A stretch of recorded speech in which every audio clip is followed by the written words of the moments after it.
You know, the amazing thing is that every single time that you add an extra person to an organization, the dynamics rapidly change.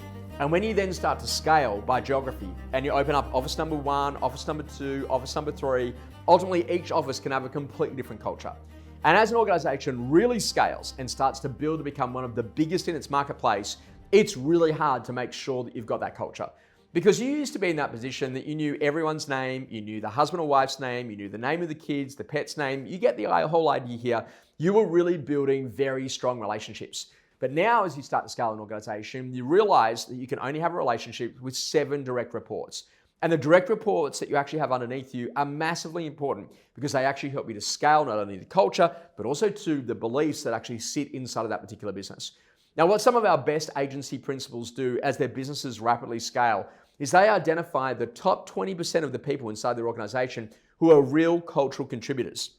Now, what I want you to think when it comes to cultural contributors, this is not just your top writer. It could be the receptionist, it could be operations, it could be marketing, it could be administration. It might actually be your number 1 writer, but it also too could be that part-timer who comes in on a Friday to offer reception relief. Now, what you actually do is you identify who are the top 20% of the people inside of your organization at a cultural level. The people that really live out the values. The people that are there to set things up, that make things sing, that turn on the music, that literally pick up that rapper out the front of the organization because they're seriously proud about that particular brand. Stay close to that top 20% because they influence the other 80% sit inside of the organization.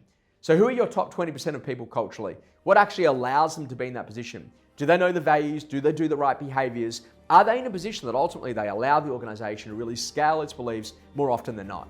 And if you can identify who your top 20% are and treat them with energy and respect and relationship, you'll see a marked improvement across the culture as your organization scales over time.